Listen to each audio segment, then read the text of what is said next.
déjà sérénité. Puisque en termes de flexibilité d'horaire, en termes de qualité d'accueil, c'est très bien, c'est très très bien. On a ouvert en 2019 et aujourd'hui, 3 ans après, on a 20 berceaux réservés pour 13 entreprises. Les parents, quand ils cherchent une place en crèche, ils sont stressés parce qu'ils ont l'impression que ça va être très difficile de trouver. Et quand l'entreprise les aide à trouver une place, alors pour le coup, c'est vraiment la sérénité. Le fait que l'entreprise que je venais intégrer ici me propose un berceau, ça a largement favorisé mon arrivée et ça m'a vraiment aidé sur ce point.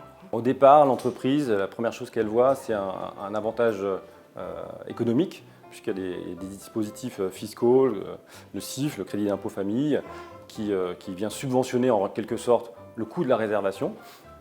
Et en fait, après coup, ils se rendent compte que c'est un vrai avantage pour le salarié en termes de fidélisation, voire même de recrutement. Il y a des entreprises qui ont réservé parce qu'elles se sont rendues compte que c'était plus facile de faire venir des ingénieurs, des techniciens dans leur entreprise et que c'est parfois très difficile d'attirer des talents sur leur territoire. Et elles voient ça comme un vrai avantage social en fait.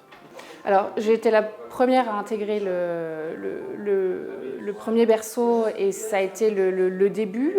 Aujourd'hui, il y a d'autres salariés qui ont aussi adhéré à cette crèche et mis leurs enfants. Alors généralement, ça vient par les salariés, plutôt les parents usagers qui attendent un heureux événement et qui réfléchissent et qui regardent les structures d'accueil. Et donc ils viennent nous voir, alors ils prennent un dossier de réservation et ils le présentent à leur entreprise, si tant est que l'entreprise ne connaît pas déjà le dispositif, puisque aujourd'hui on a des entreprises qui renouvellent les berceaux pour des salariés, voilà, on a des fratries, au bout de 3 ans on commence à avoir un renouvellement et puis une fidélisation des entreprises.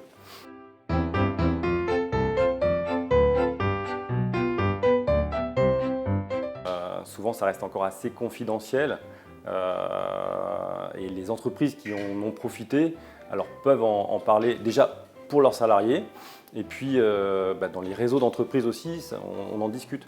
On a un partenariat avec l'ATP Nancy Porte Sud qui elle fait la promotion de la crèche pour ses adhérents. Donc c'est un des principaux moyens d'en parler. Après, nous on a un partenariat avec la CAF aussi, avec les villes et donc ce petit maillage-là fait que localement le dispositif peut être assez bien connu.